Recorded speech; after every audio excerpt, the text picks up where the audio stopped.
गरीबी नहीं होती, भूखमरी नहीं होती, बेरोजगारी नहीं होती, हत्या और बलात्कार नहीं होता। हत्या और बलात्कार जैसी समस्याएं नहीं होती। इसीलिए बहुजन मुक्ति पार्टी ने यह निर्णय किया कि हमारे मूल निवासी बहुजन समाज के लोगों को जिन अधिकारों से वंचित किया जा रहा है, जो उनको मिलना चाहिए, वो नहीं मिल रहा है, तो उनके हक और अधिकार, मान सम्मान और स्वाभिमान की लड़ाई के लिए ही बहुजन मुक्ति पार्टी गली गली चौराहों पर और जन जन तक पहुंच करके समाज के लोगों को जागृत करने का काम कर रही है। क्यों? क्योंकि जब से भारत में भारतीय जनता पार्टी की सरकार बनी है, तब से सारा सिस्टम चौपट हो गया है, सारा सिस्टम ध्वस्त हो गया है। और जो हमारे लोग हैं, मूल निवासी बहुजन समाज के लोग हैं, उनका जीवन जीना बहुत कठिन हो गया है। उत्तर प्रदेश के अंदर यदि हम देखते हैं तो हमारे मूल निवासी बहुजन समाज के लोगों का बड़े पैमाने पर इनकाउंटर किया जा रहा है। और सरकार क्या कह रही है? नारा दे रही है, बेटी बचाओ बेटी पढ़ाओ। बेटी बचाओ बेटी पढ़ाओ का नारा दे रही है। तो साथियों, आप ही बताइए, क्या आज वर्तमान सरकार में, भारतीय जनता पार्टी की सरकार में, हमारी बहन और बेटियां सुरक्षित है? सुरक्षित है कि नहीं है? आप लोगों के मुंह से आवाज नहीं निकल रही है, शांत आप बैठे हो। इसका मतलब है कि आपको सारे हक और अधिकार मिल रहे, योजनाओं का लाभ मिल रहा है, इसलिए शांत बैठे हो, बोलना नहीं चाहते हो। अरे भीख मांगने से, जब तक आप मांगोगे नहीं तो आपको भीख भी नहीं मिलता, तो मांगने से तो भीख भी नहीं मिलता। तो ये तो मान सम्मान, अपने अधिकारों की लड़ाई लड़ने के लिए आप यहाँ पर इकट्ठा हुए हो। आपको बोलना चाहिए, आवाज उठाना चाहिए, और आवाज उठाओ। इसलिए बहुजन मुक्ति पार्टी आपके बीच में आई है, आपको बताने के लिए आई है कि जो लोग अपनी संख्या के दम पर, मात्र 3.5% संख्या के दम पर एक ग्राम पंचायत का भी चुनाव नहीं जीत सकता, वो देश की सबसे बड़ी पंचायत पर राज कर रहा है। इसका क्या कारण है? संख्या आपकी ज्यादा है, 85% संख्या आपकी है, लेकिन 85% संख्या पर 3.5% का आदमी राज कर रहा है। इसका कारण है सामाजिक अज्ञानता। आप बोलते नहीं हो, अपने अधिकारों के लिए आवाज नहीं उठाते हो, जिसका लाभ वो 3.5% का आदमी ले रहा है। साथियों, मैं ये आप लोगों को कहना चाहती हूँ कि 1947 से पहले हमारे महिलाओं पर अन्याय, बलात्कार होते थे, उनका शोषण होता था, लेकिन यदा कदा ही सुनाई देता था।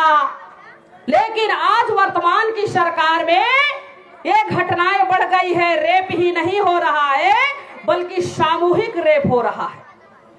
और सामूहिक रेप करने के बाद सबूत मिटाने के लिए उसे जिंदा जलाने का काम किया जा रहा है। हमारी बच्चियां खेत और खलिहानों में जाने से डर रही है, स्कूल कॉलेज में पढ़ने से भी डर रही है। हमारे बच्चे जब सुबह घर से बाहर कदम रखती है तो हमें यह डर लगा रहता है कि हमारी बच्ची घर से बाहर निकल रही है, शाम को सुरक्षित आएगी कि नहीं आएगी, या फिर किसी इंसान के हैवानियत का शिकार बनेगी। डर बना रहता है, आपको डर बना रहता है। आपने देखा होगा, उन्नाव की घटना देखी होगी, हाथरस की घटना देखी होगी, बलिया की घटना देखी होगी, दिल्ली की घटना देखी होगी, काठुआ की घटना देखी होगी, और गोरखपुर की घटना अभी आपने देखा। हाथरस में हमारी मनीषा बाल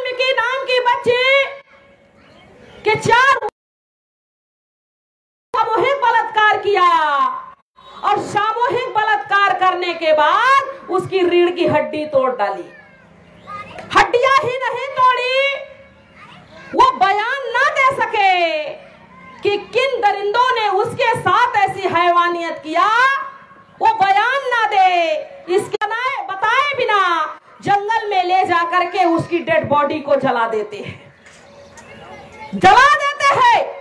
तो जिन लोगों ने ऐसी दरिंदगी की, उनको सजा मिलनी चाहिए थी कि नहीं मिलनी चाहिए थी? मिलनी चाहिए थी, बल्कि सजा ही नहीं, उनको बीच चौराहे पर ऐसे लोगों को खड़ा करके उनको फांसी पर लटका देना चाहिए, फांसी पर लटका देना चाहिए। लेकिन वहीं पर संसद में बैठी हुई किरण खेर, जो भारतीय जनता पार्टी की सांसद है, वो क्या कह रही है कि हत्या, रेप, बलात्कार करना हमारी संस्कृति है। हत्या, रेप और बलात्कार करना हमारी संस्कृति है।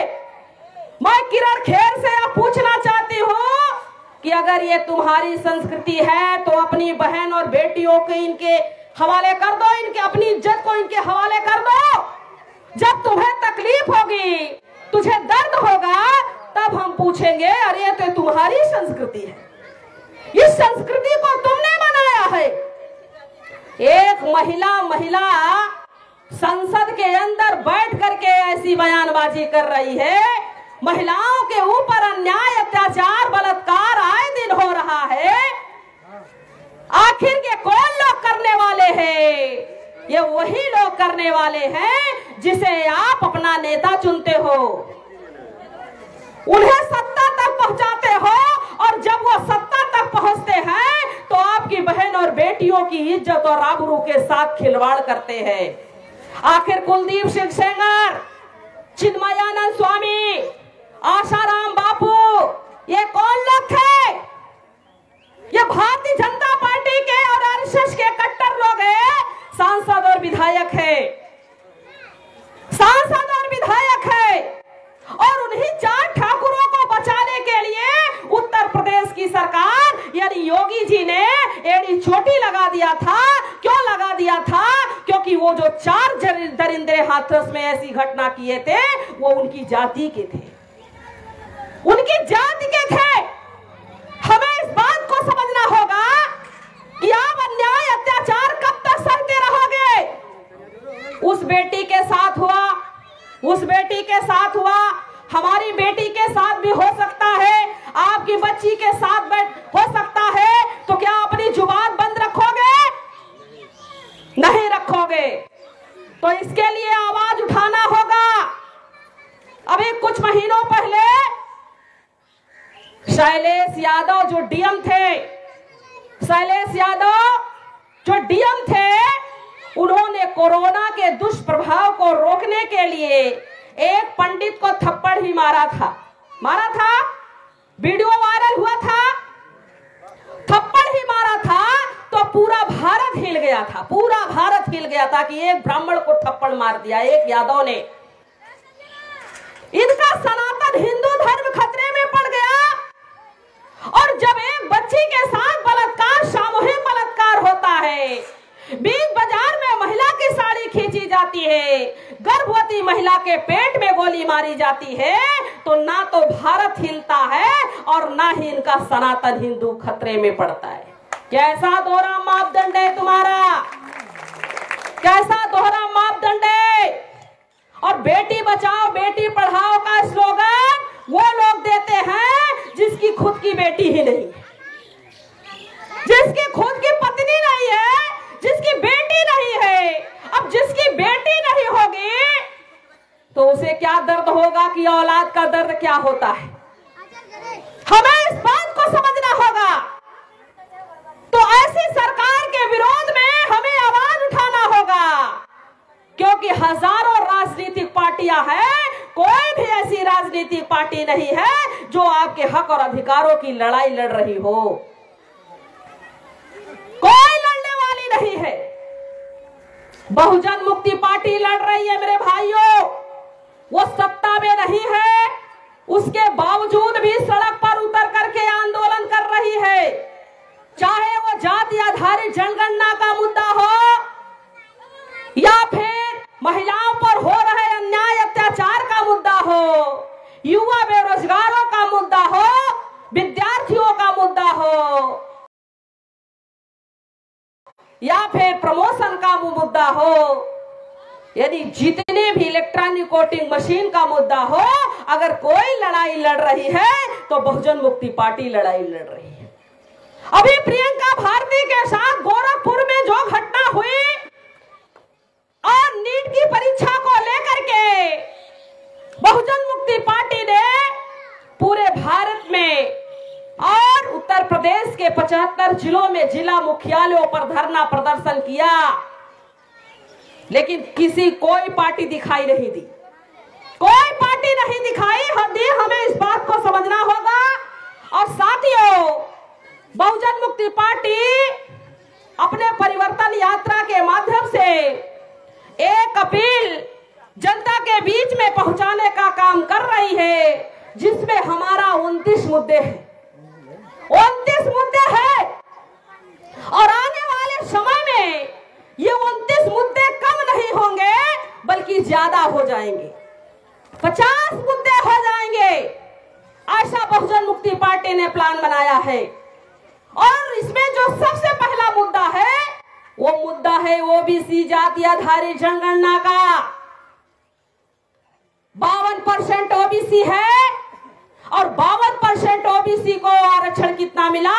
27% आरक्षण, और वो भी क्रीमी लेयर लगा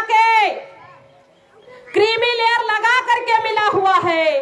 और क्रीमी लेयर लगाने का परिणाम यह हुआ कि 29-30 साल होने के बाद भी ओबीसी की संख्या जो सरकारी नौकरी में है मात्र 4.3% है, 4.3% है। अगर आज वर्तमान में मंडल कमीशन सही प्रकार से लागू हो जाए तो 12 करोड़ लोगों को एक झटके में नौकरी मिल सकती है, ओबीसी लोगों को। लेकिन नहीं कराना चाहते। कांग्रेस ने ओबीसी के साथ धोखेबाजी की और वर्तमान में भारतीय जनता पार्टी भी ओबीसी के साथ धोखेबाजी कर रही है। ये 52% जो आंकड़ा है ओबीसी का, आज का आंकड़ा नहीं है बल्कि 1931 का आंकड़ा है जो अंग्रेजों ने कराया था। और आज तक ओबीसी की जाति आधारित गिनती नहीं हुई। जब अंग्रेज इस देश से गया तो असंवैधानिक तरीके से पंडित जवाहरलाल नेहरू इस देश का प्रधानमंत्री बना और प्रधानमंत्री बनते ही 1948 ईस्वी में प्रधानमंत्री ने जाति आधारित जनगणना का कानून बना करके जाति आधारित गिनती को रोकने का काम किया। और जब जनता ने और मीडिया ने इसे सवाल पूछा कि देश का जो समाज का सबसे बड़ा सबका जो है ओबीसी का, उसकी जाति आधारित गिनती कराओ, उनकी संख्या के अनुपात में उन्हें हक और अधिकार दो। तो साथियों 1980 में मंडल कमीशन की रिपोर्ट आई, मंडल कमीशन आया। मंडल कमीशन की रिपोर्ट सही प्रकार से लागू ना हो इसके लिए कांग्रेस सरकार ने तमाम प्रकार के हथकंडे अपनाए और जिसकी वजह से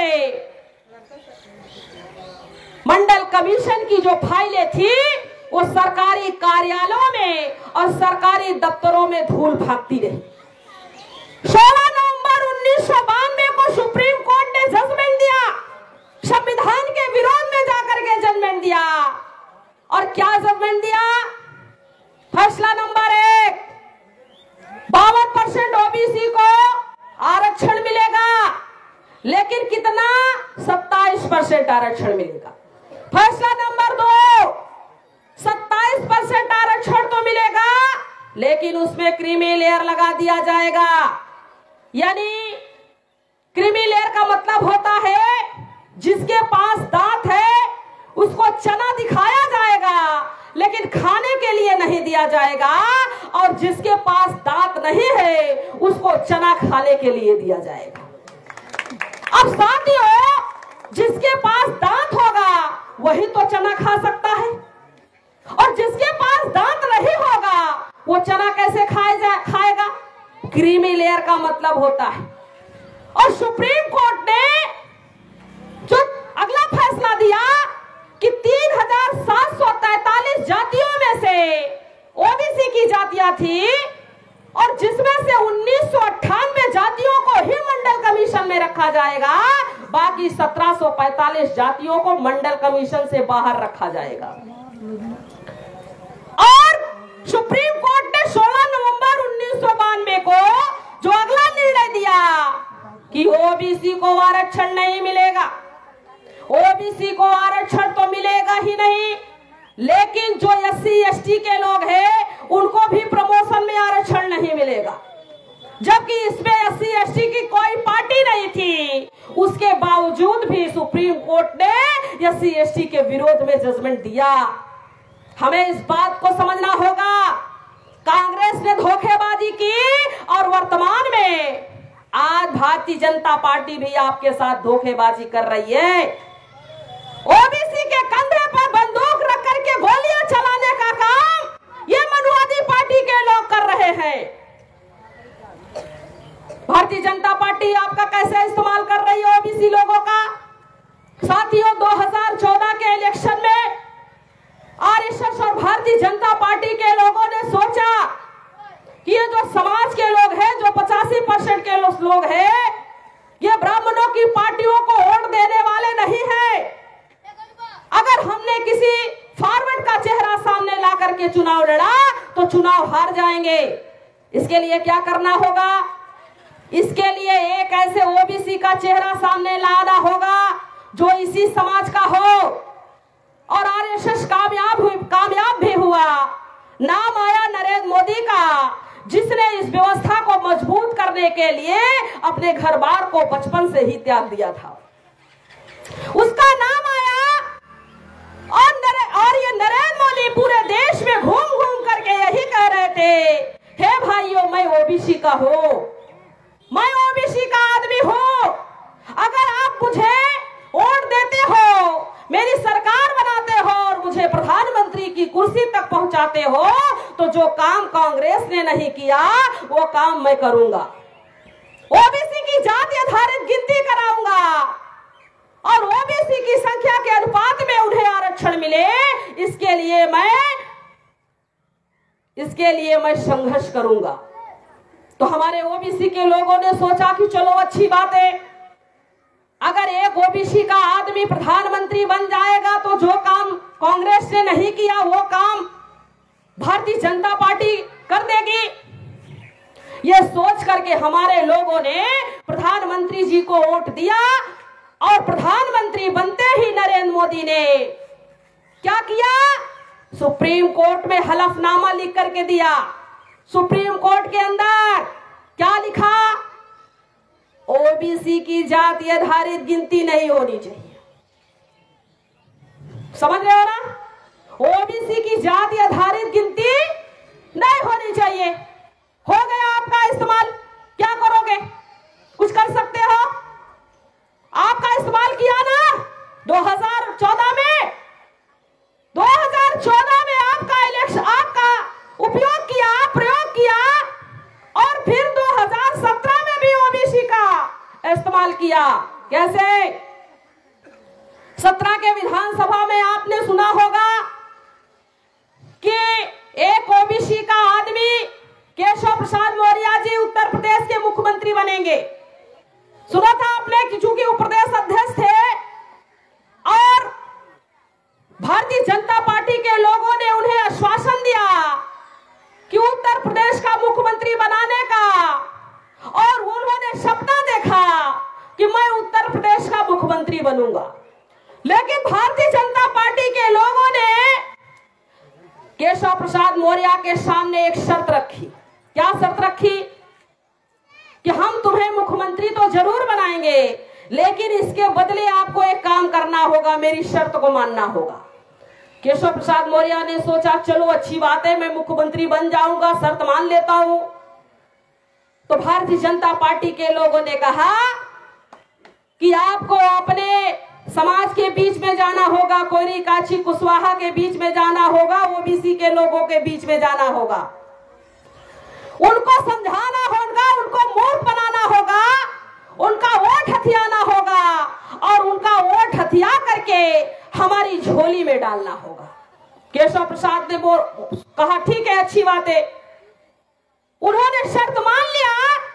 पूरे उत्तर प्रदेश के अंदर घूम घूम करके उन्होंने कोरी काछी मौर्य जैसे लोगों को जागृत करने का काम किया और उन्हें आश्वासन दिया कि मैं मुख्यमंत्री बनूंगा तो जो काम प्रधानमंत्री जी ने नहीं किया, जाति आधारित गिनती नहीं कराई, वो काम मैं करूंगा।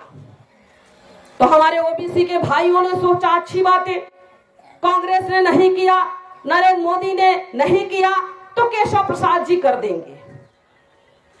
और ओबीसी के लोग लामबंद हुए। लामबंद हो करके भारतीय जनता पार्टी को वोट देने का काम किया। जब 17 के अंदर हम लोग अपने ओबीसी भाइयों को समझाने का प्रयास कर रहे थे कि ये भारतीय जनता पार्टी के लोग और जो मनुवादी पार्टियां हैं, ये तो आपका इस्तेमाल करते हैं, आपके विरोध में नीतियां बनाते हैं, आपके समाज के विरोध में कानून बनाते हैं, आप इनको वोट क्यों दे रहे हो? तो इन लोगों ने कहा अरे नहीं, मैं तो वोट दे रहा हूं ओबीसी के आदमी को, भारतीय जनता पार्टी को नहीं वोट दे रहा हूं। अगर ओबीसी का आदमी मुख्यमंत्री बनेगा तो हमारी समस्याओं का समाधान होगा। यह सोच करके ओबीसी के लोगों ने थोक में भारतीय जनता पार्टी को वोट दिया। चुनाव हुआ, चुनाव परिणाम आया।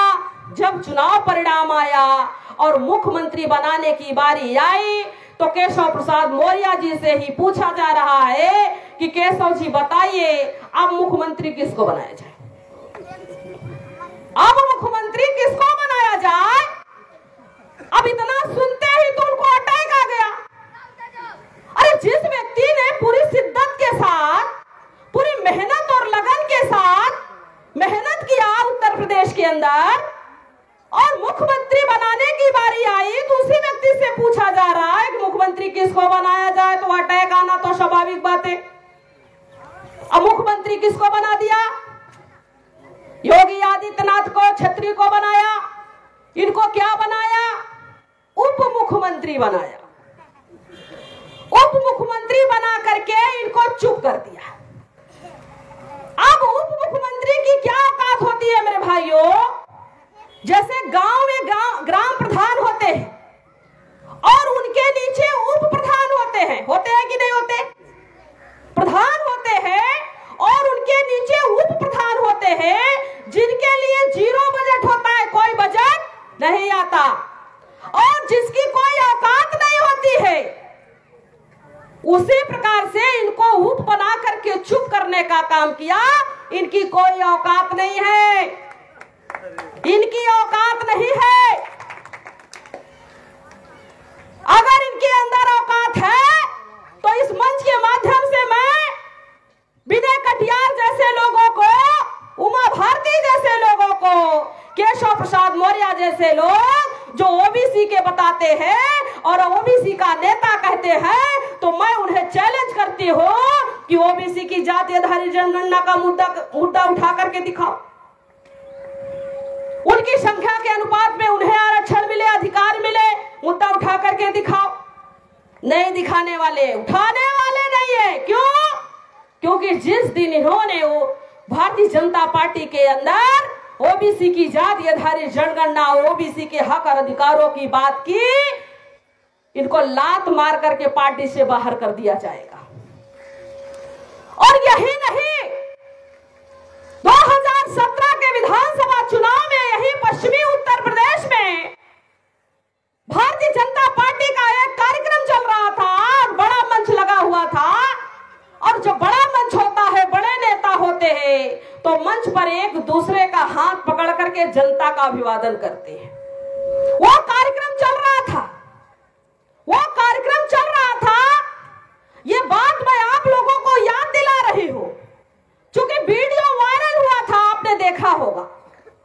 कार्यक्रम चल रहा था, बगल में कलराज मिश्रा जी बैठे हुए थे, केशव प्रसाद मौर्य जी बैठे हुए थे और गलती से कलराज मिश्रा का हाथ केशव प्रसाद मौर्य जी ने पकड़ लिया और कलराज मिश्रा मंच पर ही उनका हाथ झटकते हुए कह रहे हैं कि शूद्र हो शूद्र ही रहना, अपनी औकात में रहना, अपनी औकात से बाहर मत जाना। साथियों, व्यक्ति के अंदर स्वाभिमान नाम की भी कोई चीज होती है, सम्मान नाम की भी कोई चीज होती है, और जिस व्यक्ति के अंदर मान और सम्मान नहीं होता, आत्म स्वाभिमान नहीं होता, वो जानवरों के जैसा होता है, जानवरों के जैसा होता है। अगर केशव जी के अंदर मान सम्मान स्वाभिमान आत्म सम्मान नाम की कोई चीज होती तो उसी मंच पर उप मुख्यमंत्री की कुर्सी को लात मार देते, लेकिन नहीं। क्यों नहीं मारा? क्योंकि वो एक उनका व्यक्तिगत स्वार्थ है। ये आरएसएस और बीजेपी के लोग क्या करते हैं, हर जाति से एक नेता पैदा करते हैं, नेता पैदा करते हैं, और नेता जाति के अंदर अपनी अपनी जाति के अंदर घूमता है, उनको गुमराह करता है, उनको मूर्ख बनाता है, और उनका वोट लेकर के इनकी झोली में थोक में डालने का काम करता है। तो क्या होता है, इसका व्यक्तिगत भला तो हो जाता है, लेकिन समाज जो इनके पीछे जाता है उसका सत्यानाश होता है, उसका सत्यानाश होता है। इसलिए मैं आप लोगों से यह कहना चाहती हूं मेरे भाइयों कि जात भाई भतीजावाद, इससे ऊपर उठो, इससे ऊपर उठ करके विचार करो। हमें इस बात को समझना होगा और समझ करके सही और गलत का निर्णय लेना होगा। इसीलिए बहुजन मुक्ति पार्टी ने निर्णय लिया कि ओबीसी की जाति आधारित गिनती कराने का। दूसरी बात, अभी नित्यानंद राय का एक बयान आया कि SC/ST की गिनती तो होगी, लेकिन जाति आधारित गिनती नहीं होगी। केंद्र सरकार ने राज्य सरकार को सौंप दिया कि अब राज्यसभा जो है, राज्यसभा यह निर्णय करेगी कि किन जातियों को किस वर्ग में रखा जाएगा, किस वर्ग में रखा जाएगा, यह राज्यसभा निर्णय करेगी, लेकिन उनकी गिनती नहीं होगी। यानी झुंझुना पकड़ाने का काम किया, झुंझुना पकड़ाने का काम किया। हमें इस बात को समझना होगा, समझ करके सही और गलत का निर्णय लेना होगा।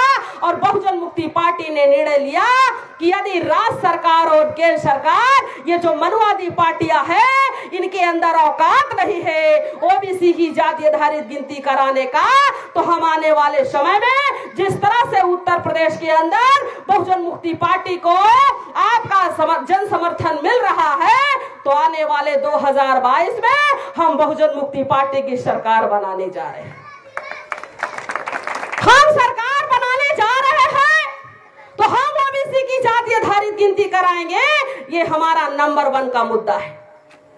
दूसरा मुद्दा किसानों का मुद्दा है, तीसरा मुद्दा महिलाओं का है, चौथा मुद्दा समान शिक्षा का है। समान शिक्षा का अधिकार होना चाहिए। 1986 में नई शिक्षा नीति बनाने का काम आपने किया, और बनाने के बाद हमारे समाज के लोगों की शिक्षा को चौपट करने का काम किया।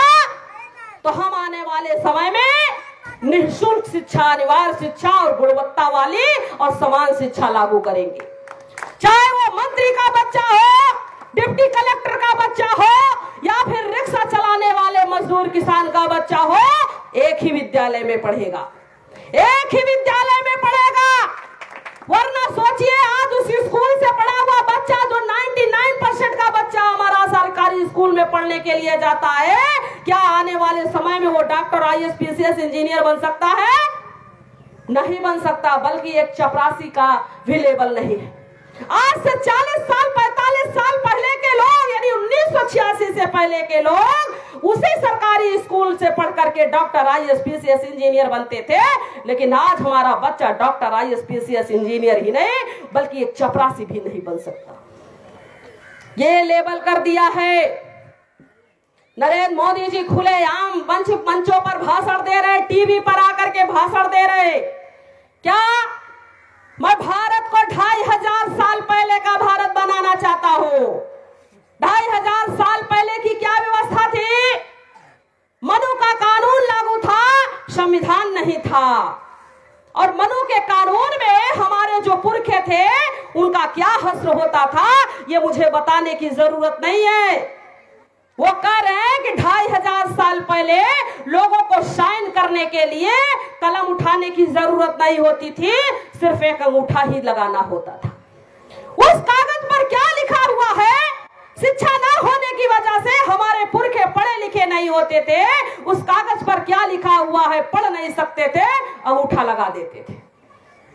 इसीलिए उनकी जो जल जंगल जमीन अपने कब्जे में कर लिया। ये जो जल जंगल जमीन आप देख रहे हो ये हमारे पुरखों की है। इसको धोखे से इन लोगों ने अपने कब्जे में किया हुआ है। क्योंकि शिक्षा नहीं थी तो बुद्धि नहीं थी, बुद्धि नहीं थी तो विकास नहीं था, और विकास नहीं था तो अपना पराया दोस्त दुश्मन की पहचान नहीं थी, जिसका कारण था 2500 साल पहले की व्यवस्था लाना चाहता हूं। और आज वर्तमान में भी लोगों को अंगूठा लगाने ही काफी है, कलम उठाने की जरूरत नहीं है। आप देख रहे हो, स्कूल में देख रहे हो, कॉलेजों में देख रहे हो, फैक्ट्री और कंपनियों में देख रहे हो, ऑफिसों और दफ्तरों में देख रहे हो, यहां तक कि जब आप आधार कार्ड के माध्यम से पैसा निकालने के लिए जाते हो तो एक छोटी सी मशीन आ गई है, अंगूठा दबाओ, आपका पैसा आपके पास आ रहा है, आपका पैसा आपके पास। तो क्या उसमें कलम उठाने की जरूरत हुई? पढ़ाई लिखाई की आवश्यकता हुई? उसमें जरूरत ही नहीं है, जरूरत ही नहीं है। और आज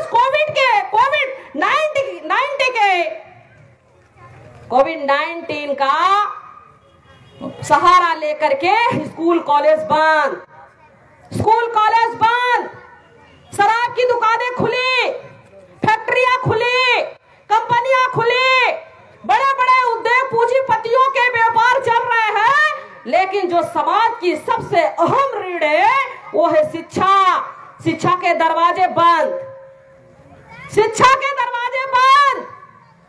अब जब शिक्षा नहीं होगी तो बुद्धि नहीं होगी, बुद्धि नहीं होगी, विकास नहीं होगा, विकास नहीं होगा तो बच्चा अपना पराया दोस्त दुश्मन की पहचान करने के लायक नहीं होगा। तो इनके घरों में जाकर के हरवाही चरवाही करने का काम करेगा, झाड़ू लगाने का काम करेगा, गोबर उठाने का काम करेगा, ये उसकी मजबूरी बन जाएगी। ये व्यवस्था लाना चाहता है, वो खुल के बोल रहा है, लेकिन आप नहीं समझ रहे हो, हम नहीं समझ रहे हो। जिसमें किसकी गलती है, हमारी या उसकी? किसकी कमी है? हमारी कमी है, हमारा फायदा ले रहा है। इसलिए हमने निर्णय लिया कि हम आने वाले समय में समान शिक्षा लागू करेंगे, अनिवार्य शिक्षा लागू करेंगे, गुणवत्ता वाली शिक्षा लागू करेंगे। फिर देखते हैं मेरिट किसके अंदर होती है, तुम्हारे या हमारे बच्चों में। हमें इस बात को समझना होगा, इनके षड्यंत्रों को समझना होगा कि एक एक कानून बना करके सारे अधिकार खत्म हो रहे, सारे अधिकारों को खत्म कर रहा है। आपको समझना होगा, वरना साथियों हमारा काम सिर्फ आपको बताना है, आपको जागृत करना है। अगर समय रहते हुए जाग जाओगे तो आपका कल्याण होगा, अन्यथा हमारा कुछ जाने वाला नहीं है। मैंने तो अपना घर बार बच्चा छोड़ा, अपने लिए नहीं समाज के लिए। आप इस दिन का इंतजार मत करो कि आपकी गाड़ी में कोई तेल भरवाएगा, आपको खाने के लिए देगा, इसके लिए मत सोचो। क्योंकि ये बाबा साहब अम्बेडकर ने ये बात नहीं सोची थी। अगर ये बात उन्होंने सोची होती तो आप कुर्सी पर बैठने के लायक नहीं होते। होते क्या?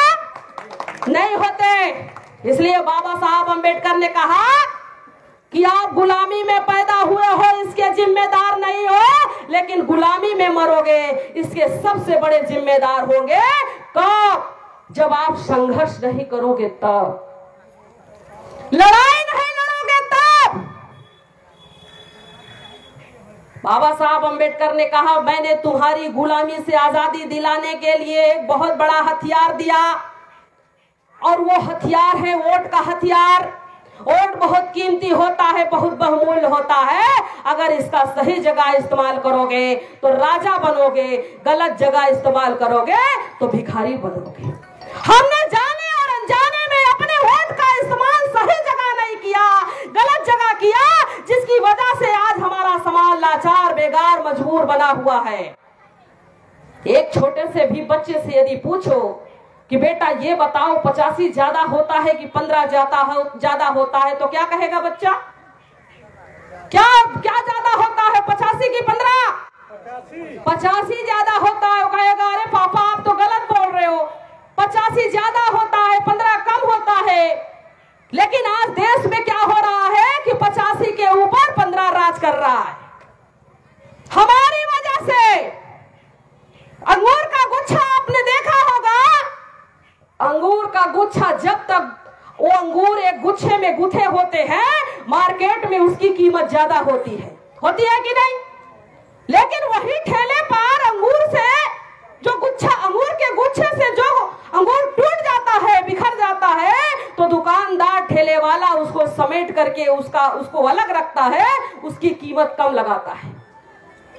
इसलिए आपको 6743 जात के टुकड़ों में दुश्मनों ने बांटा, आप बटे हुए हो, जिसका फायदा वो ले रहा है, तो आपको अंगूर का गुच्छा बनना होगा। ये खुला पंजा नहीं, बंद मुट्ठी बननी होगी। खुले पंजे में कोई ताकत नहीं होती, लेकिन यही खुला पंजा यदि बंद मुट्ठी बन जाती है तो इसमें बहुत बड़ी ताकत आ जाती है। तो हमें इस बात को समझना होगा। साथियों, मैं ज्यादा समय ना लेकर के एक बात कह करके मैं अपनी बात खत्म करना चाहती हूँ। साथियों, देश में हजारों राजनीतिक पार्टी होने के बाद भी कोई भी आपके अधिकारों की बात नहीं कर रहा है, लेकिन बहुजन मुक्ति पार्टी आपके लिए लड़ाई लड़ रही है। और 5 गुण जिस राजनीतिक पार्टी में होते हैं, वही पार्टी 85% की असली पार्टी हो सकती है। क्या? नंबर 1, पार्टी 85% की होनी चाहिए। नंबर 2, नीचे से ऊपर तक के सारे कार्यकर्ता और पदाधिकारी 85% के होने चाहिए। नंबर 3, जो नीतियां बनाई जाए वो 85% के लिए बनाई जाए। नंबर 4, स्वतंत्र युग से निर्णय लेने की क्षमता और ताकत होनी चाहिए। ऐसा समाज का लीडर होना चाहिए, रीडर नहीं होना चाहिए, लीडर होना चाहिए, जिसे आय से अधिक संपत्ति का डर ना हो, सीबीआई से डर ना हो और जेल जाने का डर ना हो। ऐसा लीडर होना चाहिए, ऐसा लीडर होना चाहिए, रीडर नहीं होना चाहिए। बहन मायावती जी कहती है कि मैं सबसे बड़ी अम्बेडकरवादी हूं, मेरे जैसा कोई अम्बेडकरवादी नहीं है देश में।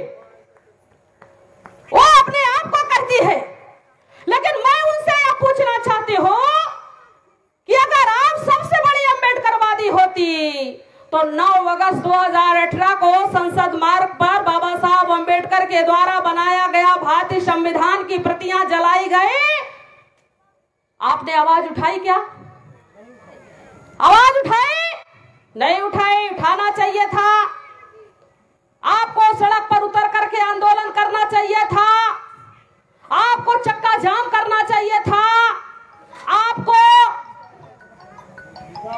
जिला मुख्यालयों पर राष्ट्रपति को ज्ञापन लिख करके देना चाहिए था कि जिन लोगों ने ऐसा कृत्य किया उनको सजा ही नहीं बल्कि फांसी की सजा मिलनी चाहिए थी। आपने किया क्या?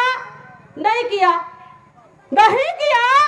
बल्कि आपने क्या किया कि उस समय 10% सवर्णों को आरक्षण मिले, ये काम चल रहा था, उसके लिए आप आंदोलन कर रही थी, उसके लिए मांग कर रही थी कि 10% सवर्णों को आरक्षण मिलना चाहिए। जब जनता ने और मीडिया ने इनसे सवाल किया कि ये जो मनुवादी पार्टियां हैं, कांग्रेस और बीजेपी है, ये तो आपके विरोध में नीतियां बनाती है, आप इनके लिए 10% आरक्षण मिले, इसके लिए क्यों मांग कर रही है? तो इन्होंने कहा कि उन सवर्णों को आरक्षण मिलना चाहिए जो आर्थिक रूप से गरीब है, जो आर्थिक रूप से गरीब है। साथियों, धन का 97% हिस्सा जिसके पास हो, जमीन का 94% हिस्सा जिसके पास हो, शिक्षा 78% हिस्सा जिसके पास हो, नौकरी 87% हिस्सा जिसके जिसके पास हो और धर्म पर 100% हिस्सा जिसका हो, क्या वो गरीब हो सकता है? हो सकता है? नहीं हो सकता। पूरे देश में कोई भी सवर्ण ऐसा नहीं है जिसके साथ ऊंच नीच भेदभाव छुआछूत होता है, और कोई भी सवर्ण ऐसा नहीं है जो सड़क पर कटोरा लेकर के भीख मांगता दिखाई देता है। अगर सड़क पर भीख मांगता हुआ दिखाई देता है तो उसमें अगर हम सर्वे करते हैं तो कौन होता है? हमारा मूल निवासी समाज का आदमी होता है, हमारे मूल निवासी बहुजन समाज के होता है। कोई भी सवर्ण के साथ भेदभाव छुआछूत नहीं होता। अगर किसी सवर्ण के साथ भेदभाव छुआछूत होता तो भारतीय जनता पार्टी के जो प्रदेश अध्यक्ष है उत्तर प्रदेश के, स्वतंत्र देव, नाम सुना होगा आपने, स्वतंत्र देव का, जो 55-60 साल की उम्र है और 10 साल बच्चे का पैर धो रहे हैं, ब्राह्मण बच्चे का। हमें इस बात को समझना होगा। और आप उनके लिए आरक्षण की मांग कर रही है, और वो जो 10% आरक्षण की मांग कर रही है वो किसके कोटे से है? वो हमारे कोटे से, हमारे समाज के कोटे से है। आरक्षण कोई गरीबी उन्मूलन का कार्यक्रम नहीं होता, बल्कि प्रतिनिधित्व का मामला है। अगर भारत में लोकतंत्र है तो प्रतिनिधित्व है, प्रतिनिधित्व है तो आरक्षण है। आरक्षण किसी के बाप की दी हुई जागीर नहीं, बल्कि बाबा साहब अंबेडकर के द्वारा दिया गया हमारा मौलिक अधिकार है। हमें इस बात को समझना होगा। और साथियों, 5वां जो गुण है कि समता, स्वतंत्रता, बंधुता और न्याय पर आधारित समाज और राष्ट्र का निर्माण करना, जिसका मकसद और उद्देश्य होना चाहिए। यह 5 गुण जिस राजनीतिक पार्टी में हो वही पार्टी असली 85% की पार्टी हो सकती है। मैं आपसे पूछना चाहती हूँ, क्या ये 5 गुण कांग्रेस और बीजेपी में है? नहीं। क्या समाजवादी पार्टी और बहुजन समाज पार्टी में है? नहीं है। क्यों? क्योंकि कांग्रेस और बीजेपी तो उनकी पार्टियां हैं, लेकिन जो क्षेत्रीय पार्टी समाजवादी पार्टी है उसका रिमोट कंट्रोल किसके हाथ में है? अभिषेक मिश्रा के पास। बहुजन समाज पार्टी का रिमोट कंट्रोल किसके हाथ में है? सतीश चंद्र मिश्रा के पास है। तो इसमें भी नहीं है। तो ये 5 गुण किस पार्टी में है? ये 5 गुण केवल बहुजन और बहुजन मुक्ति पार्टी में है। क्यों? क्योंकि इधर इनकी कोई एंट्री नहीं है, इधर इनकी कोई एंट्री नहीं है। इनको वोट की जरूरत, हमें इनके वोट की जरूरत नहीं है और ना ही सपोर्ट की जरूरत है। और हम तो ये कहते हैं इधर मत आना वोट मांगने के लिए 85% समाज की तरफ। अपनी संख्या में जाओ, 3.5% और 15% के बीच जाओ वोट मांगने के लिए। फिर देखते हैं कि देश की सत्ता पर कैसे राज करते हो। ये हमारी अज्ञानता है।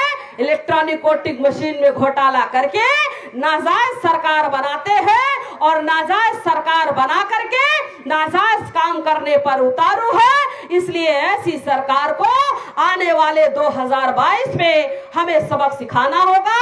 यदि आप इस देश से और प्रदेश से लाचारी, बेगारी, अन्याय, बलात्कार, भ्रष्टाचार, भुखमरी जैसी समस्या खत्म करना चाहते हो और जो विषमता मूलक समाज की स्थापना हुई इसको खत्म करना चाहते हो और समता मूलक समाज की स्थापना करना चाहते हो, तो आपको बहुजन मुक्ति पार्टी का साथ देना होगा और आने वाले समय में वास्तविक प्रतिनिधि को चुन करके विधानसभा में पहुंचाना होगा।